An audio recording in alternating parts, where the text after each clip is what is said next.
Baik, terima kasih Bu untuk kesempatannya. Izin nanti yang mempresentasikan ada 4 orang ya Bu, dengan Nisa Rahmawati menyusul segera.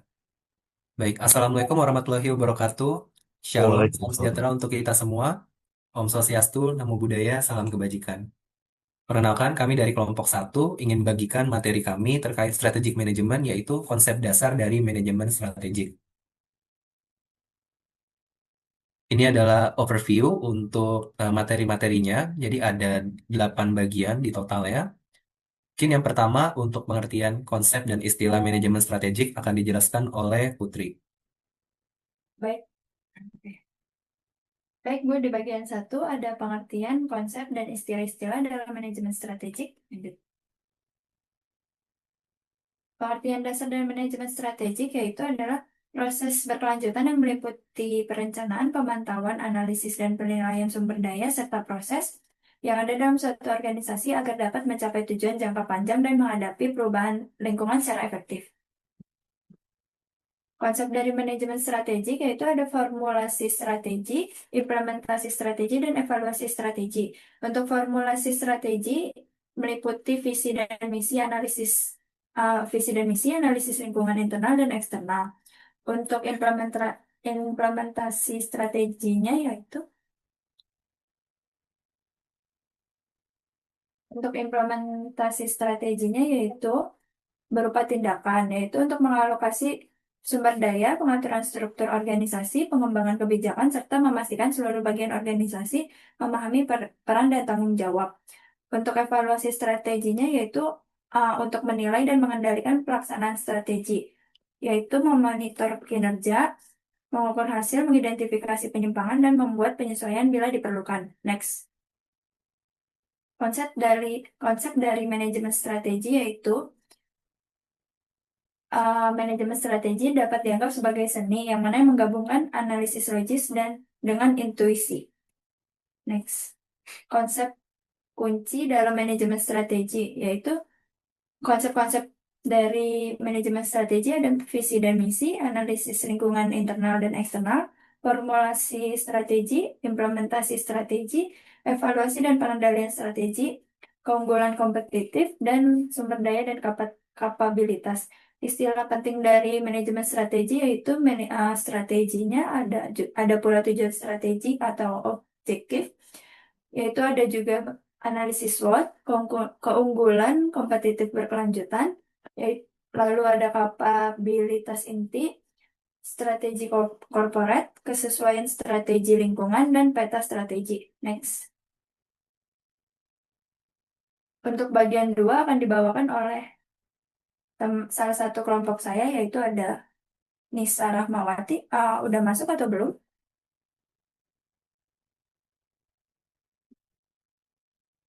Kan Mbak Sudah, Nisa ya. Oh ya, silakan Mbak Nisa, dipersilakan. sebentar ya. Ibu maaf kalau saya nggak pakai eh, layarnya nggak apa-apa kan ya Bu? Maksudnya backgroundnya. Nggak apa-apa, yang penting suara merdunya terdengar Mbak Nisa.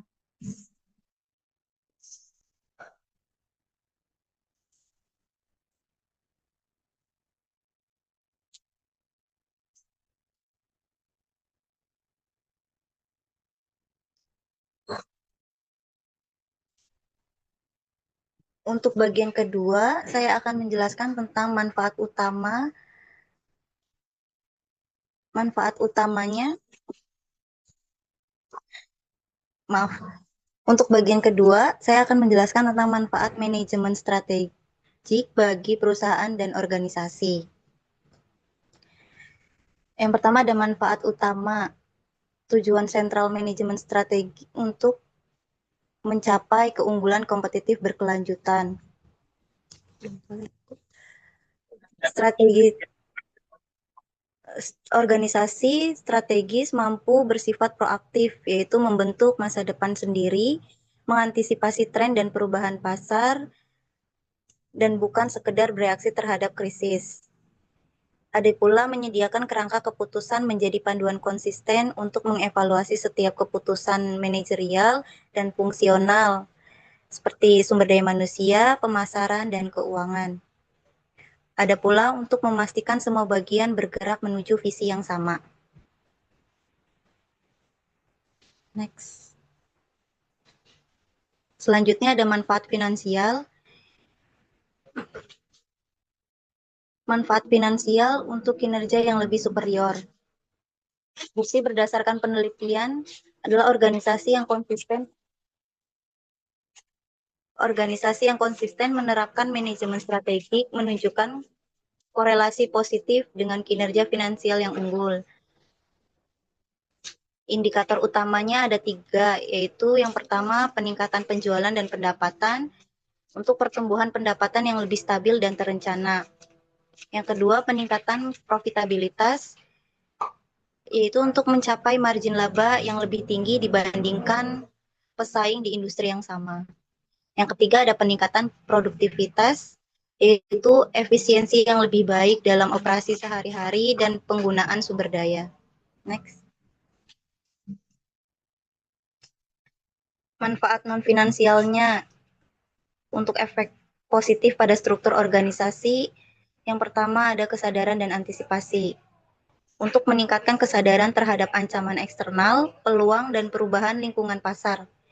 Ada pula untuk pencegahan masalah, menyediakan kerangka kerja untuk mengantisipasi, menghindari, dan memitigasi masalah sebelum terjadi. Yang kedua ada efisiensi internal, yaitu koordinasi yang lebih baik meningkatkan kerjasama dan sinkronisasi kegiatan antar unit atau departemen. Dan efisiensi sumber daya, memungkinkan alokasi waktu, modal, dan tenaga kerja yang lebih terfokus pada peluang strategis yang telah ditetapkan. Yang ketiga ada budaya organisasi, yaitu disiplin dan ketertiban, membawa formalitas dan mendorong pemikiran jangka panjang, bukan hanya fokus kuartalan. Dan keterlibatan karyawan yang lebih memahami visi, tujuan perusahaan, dan mengulangi resistensi terhadap perubahan. Terima kasih. Sudah.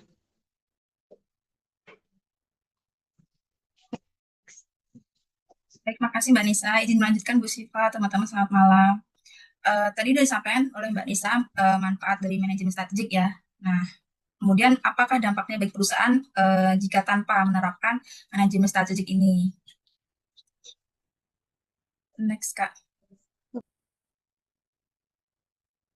Oke, dampak yang pertama itu kita lihat dari perusahaan itu bisa kehilangan arah dan tujuan organisasi, di mana manajemen strategik ini kan sebetulnya membantu organisasi menetapkan visi, misi, dan tujuan jangka panjang. Jadi sebagai pedoman bagi seluruh aktivitas bisnis. Tanpa sistem manajemen yang strategik ini, perusahaan kehilangan essence of direction. Jadi sehingga keputusan yang diambil bersifat spontan tanpa dasar perencanaan yang matang, tidak konsisten dan tidak mendukung pencapaian untuk jangka panjang. Kemudian dari kinerja dan efisien menurun. Tanpa panduan strategik, perusahaan seringkali salah dalam mengalokasikan sumber daya, memproteskan aktivitas yang tidak mendukung tujuan utama, atau gagal menilai kinerja secara objektif. Hal ini dampak pada menurunnya efisiensi, produktivitas, dan profitabilitas perusahaan. Kemudian tidak mampu beradaptasi dengan perubahan lingkungan. Lingkungan bisnis modern saat ini kan dinamis ya akibat perubahan ada teknologi, globalisasi, dan kompetisi. Jadi perusahaan tanpa manajemen strategik yang tidak memiliki mekanisme untuk memonitor faktor eksternal ini seperti persaingan pasar, politik, dan sosial, akibatnya perusahaan gagal menyesuaikan diri dengan perubahan dan mudah tertinggal dari perusahaan lainnya. Kemudian next. Kemudian juga hilangnya keunggulan kompetitif, di mana tujuan utama manajemen strategik adalah membangun dan mempertahankan keunggulan kompetitifnya. Jika perusahaan tidak menerapkan strategi yang jelas, maka mereka akan bertindak tanpa efisiensi, hanya meniru pesaing dan akhirnya kehilangan posisi bersaing di dalam pasar global dan lainnya gitu. Kemudian pengambilan keputusan yang lemah dan tidak terpadu atau tidak terkoordinasi, di mana manajemen strategik itu menyatukan keputusan lintas fungsi seperti pemasaran, keuangan, operasi, SDM, SMD. Jadi jika proses ini tidak ada, keputusan di setiap departemen itu akan berjalan sendiri-sendiri dan seringkali saling bertentangan, di mana dapat menimbulkan konflik internal dan menghambat sinergi organisasi tersebut. Next. Next, Kak. Sudah di next, Kak. Ini belum dibacakan tadi. Oke. Oke, kemudian menurunnya pembelajaran dan inovasi organisasi, di mana proses manajemen strategik itu mendorong pembelajaran organisasi dan inovasi berkelanjutan. Jadi tanpa analisis strategis dan evaluasi berkesinambungan, perusahaan kehilangan kemampuan untuk belajar dari bagaimana pengalaman dan menyesuaikan diri dengan perubahan. Kemudian selanjutnya itu resiko kegagalan dan penurunan yang berkelanjutan. Jadi akhirnya ketidakadaan manajemen strategis ini dapat menyebabkan perusahaan kehilangan arah secara total dan menghadapi persaing dari resiko kegagalan bisnis, di mana mereka tidak mampu nih merespon dinamika pasar, inovasi persaingan, atau perubahan teknologi secara efektif dalam lingkungan yang kompetitif dan cepat berubah. Hanya organisasi dengan strategi yang terencana dan adaptif yang dapat bertahan. Kemudian next, Kak.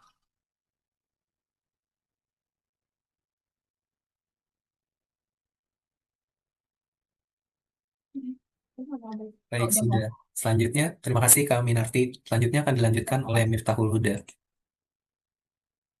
Boleh untuk Kak Miftah dipersilakan.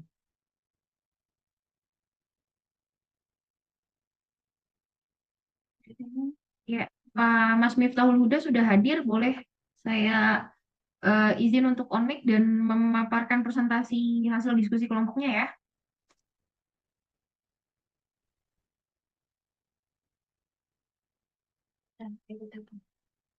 Jangan top makanya.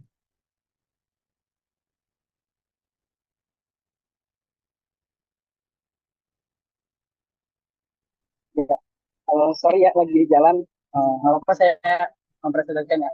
Untuk bagian 4 dari kelompok kami jenis-jenis strategi dalam manajemen strategi. Kedengeran nggak? Maaf. Terdengar Miftah. Oke. Ya, terdengar jelas Mas. Jenis strategi dalam manajemen strategi. Strategi adalah perencanaan jangka panjang yang disusun untuk mencapai tujuan organisasi dengan memanfaatkan sumber daya yang dimiliki serta menghadapi tantangan lingkungan eksternal. Manajemen strategi adalah proses perumusan, pelaksanaan, dan mengevaluasi strategi untuk mencapai tujuan organisasi secara efektif dan efisien.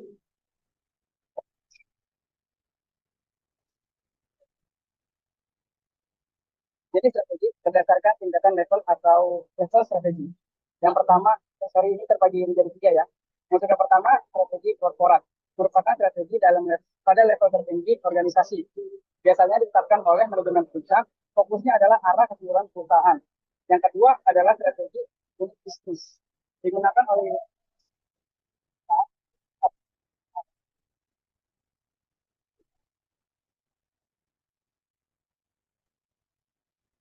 Pak, mikrofonnya Mas Miftah boleh tolong dicek dulu Mas atau pindah device karena teman-temannya kurang bisa mendengar dengan jelas. putus-putus ya. Ya, betul, putus-putus Mas.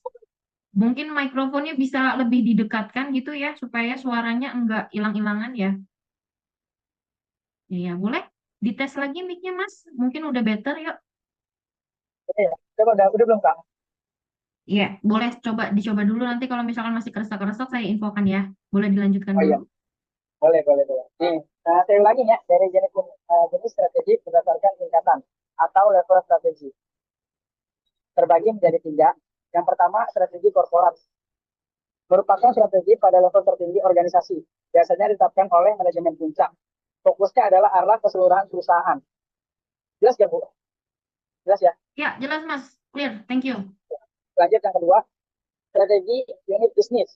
Digunakan oleh unit bisnis dalam perusahaan untuk bersaing di pasar tertentu. Lanjut yang ketiga adalah strategi fungsional. Merupakan strategi di level operasional atau fungsional yang mendukung strategi bisnis di korporat. Oke, next. Nah, ini adalah slide yang terakhir ya. Jenis strategi berdasarkan pendekatan atau arah. Terbagi menjadi 4. Yang pertama adalah strategi integrasi. Menghubungkan atau memperluas kontrol atas rantai nilai. Yang kedua adalah strategi intensif. Berfokus pada peningkatan posisi pasar.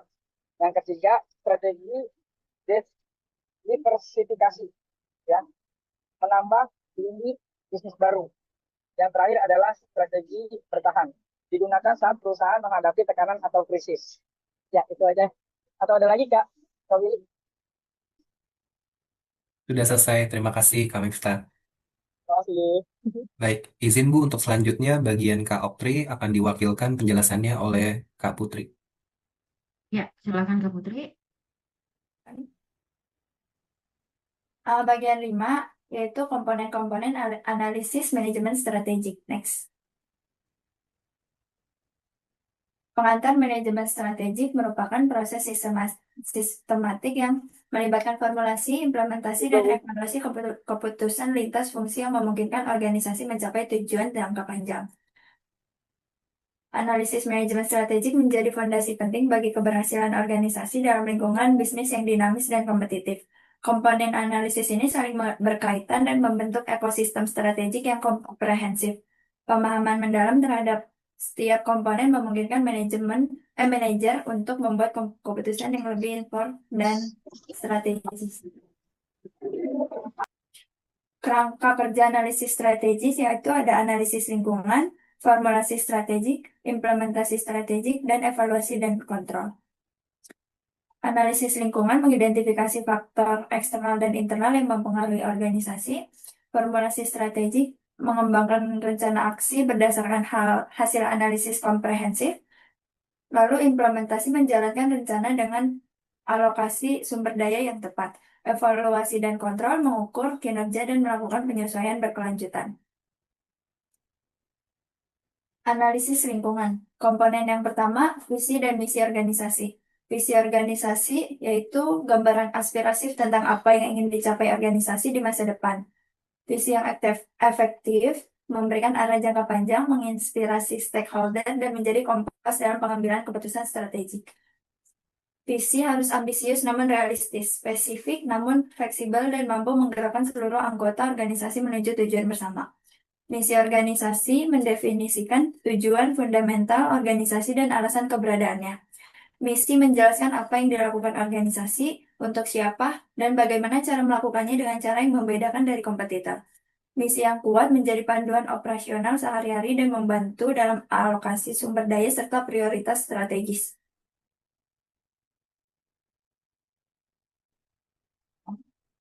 Komponen 2, analisis lingkungan eksternal.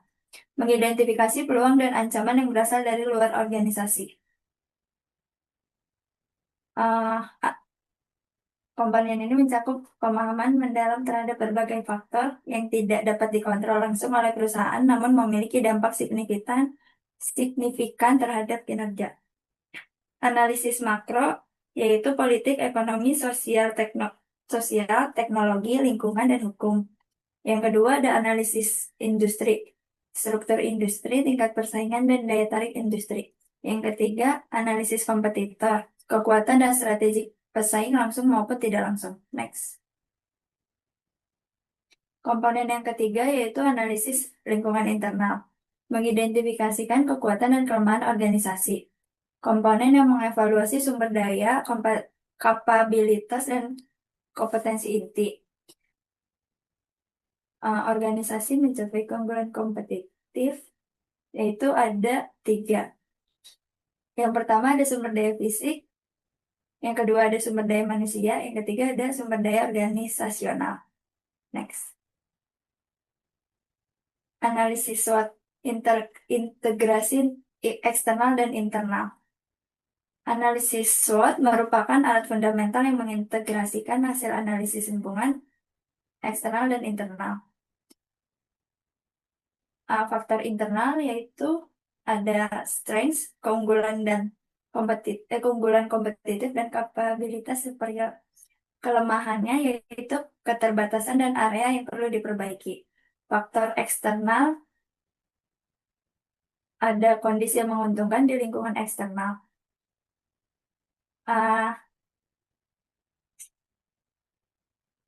Tantangan dan resiko dari luar organisasi. Komponen yang keempat, penetapan tujuan strategis. Yang pertama ada spesifik dan terukur. Tujuan harus jelas, konkret, dan dapat dikuantifikasi untuk memudahkan evaluasi pencapaian. Yang kedua, ambisius namun realistis. Mendorong organisasi untuk berkembang sambil tetap dapat dicapai dan sumber daya yang tersedia. Yang ketiga, berbatas waktu, memiliki timeline yang jelas untuk mencapai urgensi dan memfasilitasi monitoring. Yang keempat, selaras dengan visi dan misi, mendukung pencapaian visi jangka panjang dan konsisten dalam misi organisasi. Next. Lalu ada formulasi strategi, merupakan proses pengembangan secara aksi untuk mencapai tujuan strategi. Ada 3 analisis, yaitu strategi corporate, strategi bisnis, dan strategi fungsional.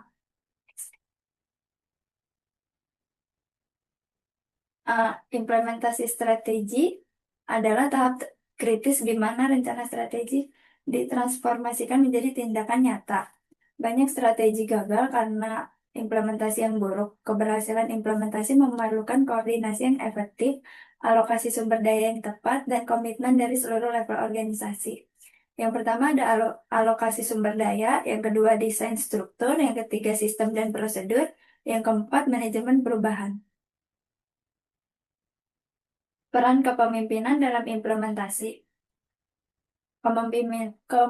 Kepemimpinan yang efektif merupakan faktor kunci dalam implementasi strategi yang sukses.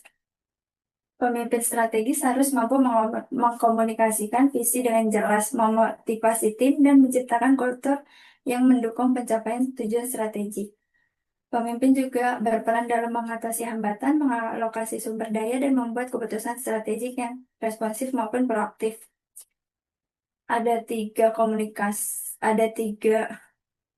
protokol, yaitu yang pertama komunikasi visi strategis, yang kedua ada pemberdayaan tim, yang ketiga membangun kultur strategis.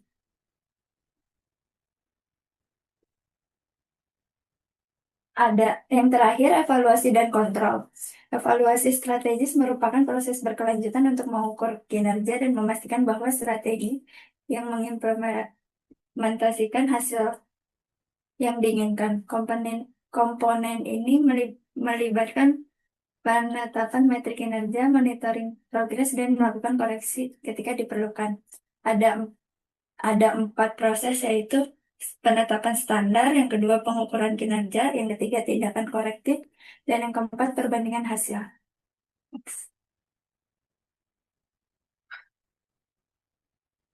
Baik, selanjutnya akan saya lanjutkan dengan bagian saya, dan seterusnya juga akan bertemu dengan saya, jadi sabar-sabar Ibu dan teman-teman. Baik, jadi kalau kita recap atau kita rangkum sedikit, dari awal, manajemen strategik itu sudah berbicara mengenai arah sebuah organisasi. Mulai dari proses perumusan strategi, misalkan untuk 1 tahun ke depan, kemudian apa saja manfaat dan dampaknya bila sebuah perusahaan itu tidak ada proses perumusan strategi. Nah, sekarang di sini kita akan bahas mengenai framework besarnya atau alur besarnya.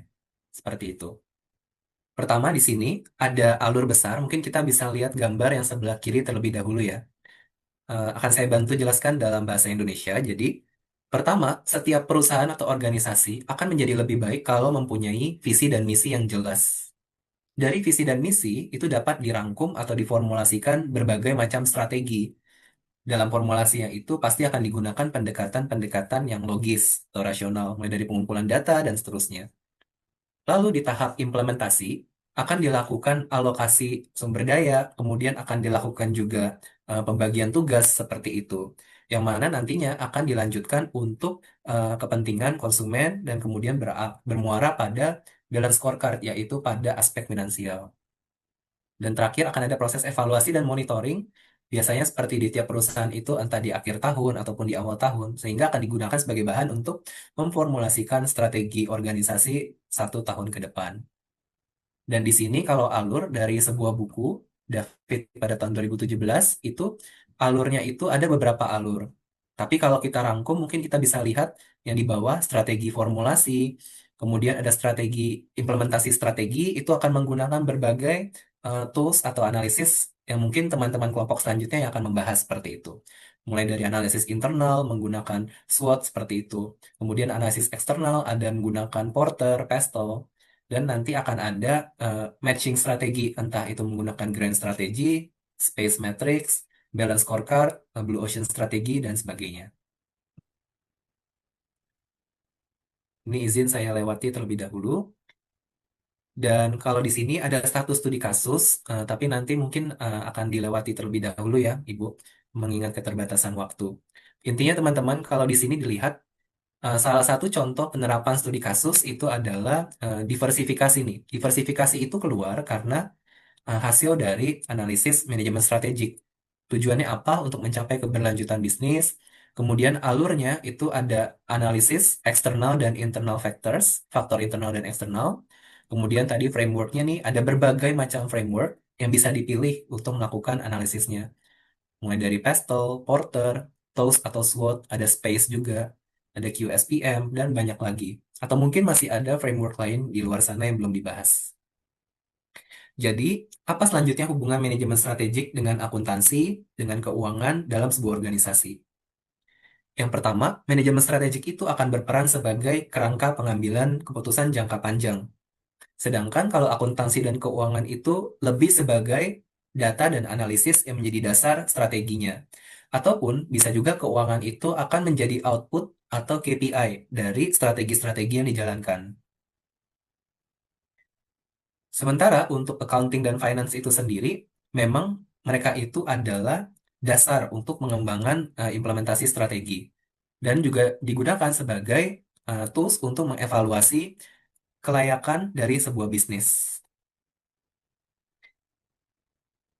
Manajemen strategik dan accounting itu juga dapat digabungkan dan muncul sebagai satu pendekatan yang mengintegrasikan antara informasi keuangan dan non-keuangan untuk mendukung pengambilan keputusan strategis dalam sebuah organisasi. Aspek manajemen itu tidak hanya keuangan, teman-teman, tapi ada juga sumber daya manusia, kemudian aspek operasional, aspek pemasaran, dan lain-lain. Jadi, manajemen strategik ini sebenarnya bukan sesuatu yang berdiri sendiri, tapi dia mengintegrasikan komponen-komponen lain yang ada dalam ilmu manajemen seperti itu. Dan yang kedua, strategic management itu juga memberikan pendekatan yang lebih luas dengan menggabungkan fokus manajemen strategis secara efektif sehingga memungkinkan pengambilan keputusan manajemen dan meningkatkan kinerja sebuah organisasi. Baik, mungkin cukup sekian presentasi dari kelompok 1. Izin untuk forumnya kami kembalikan ke Bu Syifa. Terima kasih, Bu. Baik, oke. Ya, saya apresiasi sekali dari teman-teman kelompok 1 ya. Baik sekali disampaikannya. Materi yang seabrek-abrek itu bisa simplify dalam waktu kurang dari 40 menit. Gak apa-apa overtime dikit. Tapi cukup padat ya materinya tadi disampaikannya juga sudah cukup clear gitu. Sayang sekali sih kalau misalkan waktunya lebih banyak sih tadi sebenarnya ada beberapa poin-poin yang mungkin akan teman-teman bahas lebih lanjut ya. Mas William juga tadi sayang banget ada pembahasan yang agak kepotong. Oke, baik. Kita akan coba buka sesi tanya jawab ya. Izin ya kelompok 1 ya. Baru nanti habis itu kelompok 2 udah ada yang tanya nih. Mas Heru boleh apa namanya raise hand. Nanti boleh on mic langsung tanya ke temannya. Untuk sementara saya buka dulu untuk 3 penanya ya. Boleh untuk 3 penanya dulu karena mengingat waktu sudah jam 7.38 nanti kita nggak kebagian nih ya kelompok 2. Ya, kepada Mas Heru Kurnia dipersilahkan. Assalamualaikum warahmatullahi wabarakatuh.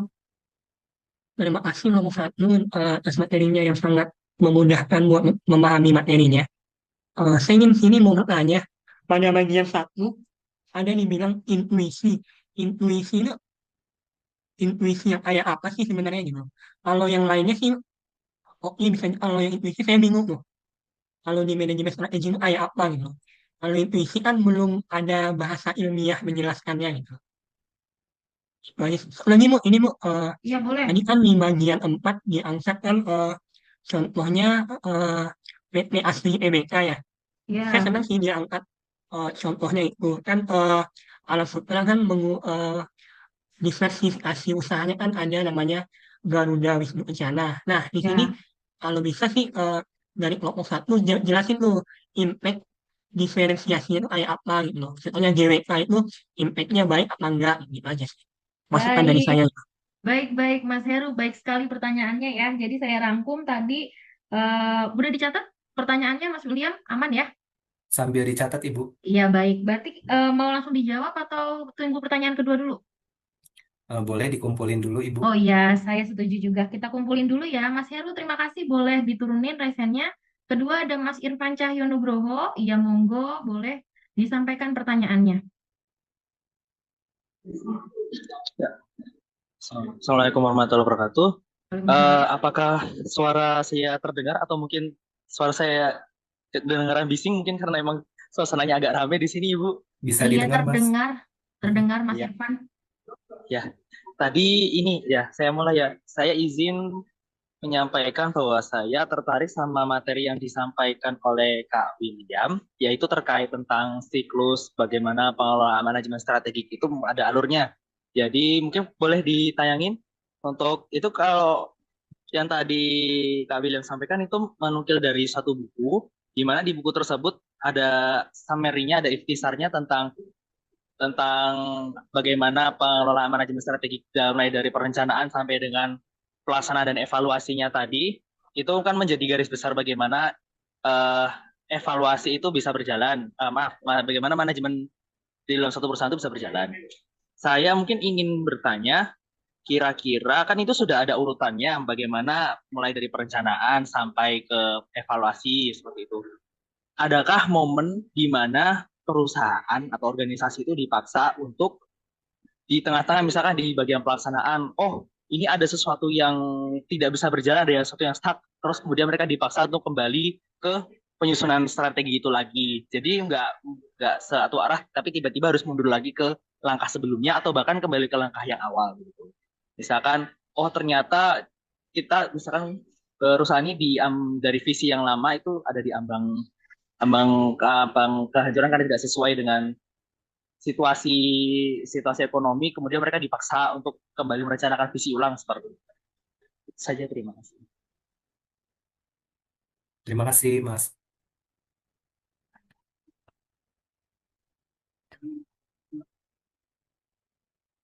Iya, Mas William dari kelompok 1 atau rekannya siapa yang hari ini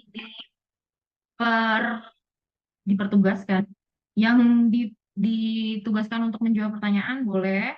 Jika mau menjawab, tadi pertanyaan pertama dalam konteks manajemen strategik intuisi itu seperti apa? Karena terlalu luas cakupannya gitu ya, terlalu apa namanya relatif gitu. Terus yang kedua tadi pertanyaannya dalam siklus pengelolaan manajemen strategik tadi apa yang terjadi jika nanti dalam suatu waktu ada suatu rencana yang harus dihentikan gitu dan harus kembali ke rencana awal karena satu dan lain hal. Betul begitu ya, Mas William ya? Ya, baik, dipersilakan kelompok 1 untuk menjawab dua pertanyaan dianggap cukup dulu. Mas, masih di mute. Ya. Iya. Baik, mungkin izin saya mulai menjawab dulu pertanyaan yang ditujukan kepada saya, Bu, karena terpaksa harus saya yang jawab. Ya, Iya, mungkin betul, tanggung jawab pertanyaan ya, Mas ya. dari Mas Irfan tadi ya terkait dengan Ya, siklus. Sebentar sambil saya share ulang. boleh, monggo. Hmm. Baik, terima kasih Mas Irfan untuk pertanyaannya. Jadi, kalau boleh saya tambahkan penjelasannya ya untuk slide yang ini. Alur ini adalah alur yang diharapkan secara teori. Artinya apa? Karena proses perumusan strategi manajemen itu tidak tidak bisa hanya mengandalkan intuisi atau emosi seperti tadi pertanyaan satunya.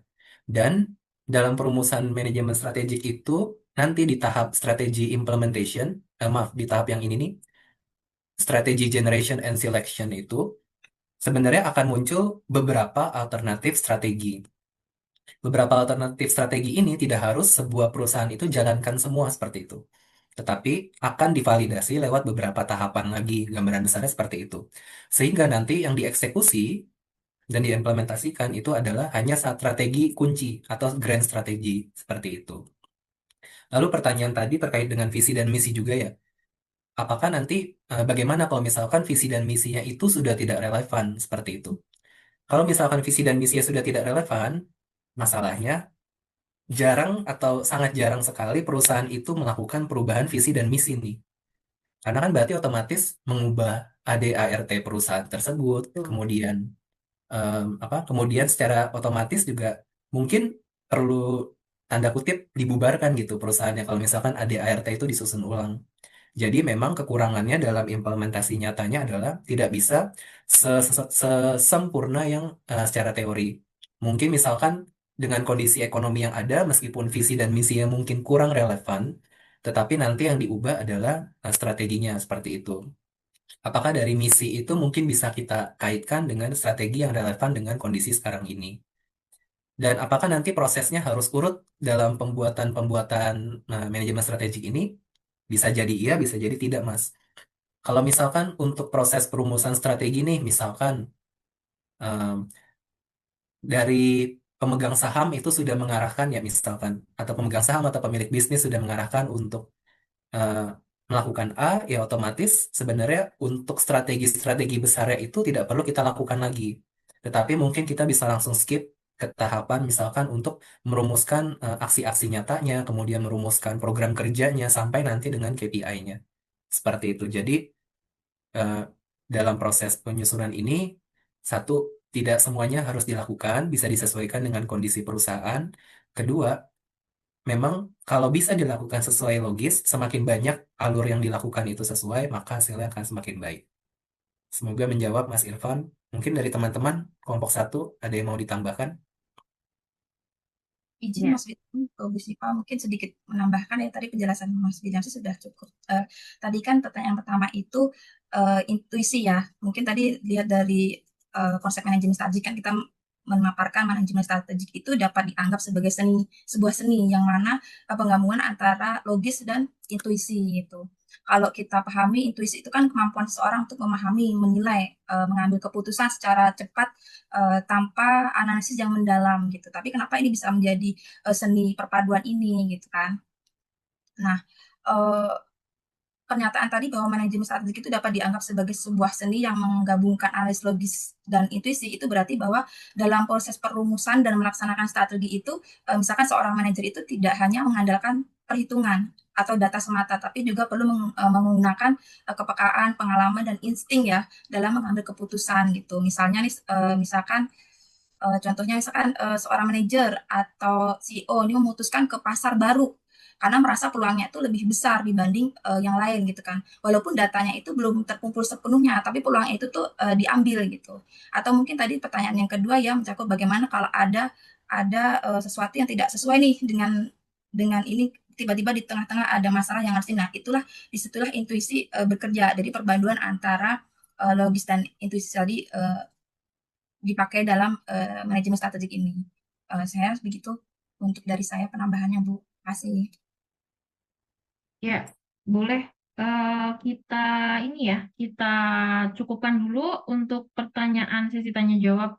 Dari Mas Irfan sama Mas Heru ada counternya nggak? Atau Oh sudah iya, terjawab dengan baik? izin Bu. Kalau Maaf tadi Oh, boleh, pertanyaan yang silakan Mas Irfan. Sepertinya Mas Irfan mau debat lebih lanjut dengan Mas William ya.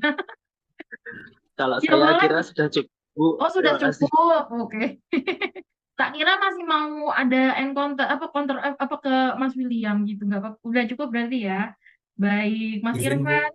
Ya, Mas Heru juga sudah cukup. Untuk kelompok satu tadi presenternya adalah Mbak Minarti, Mbak Nisa, Mbak Putri, Mas William, sama Mas Miftahul Huda ya tadi ya. Mbak Handarti sama Mbak Oktri berarti yang tidak present ya tadi ya. Iya Bu. Ya betul. Oh iya, saya confirm karena takutnya nanti ini berpengaruh dengan nilai gitu. Jadi saya harus strict ya soal ini.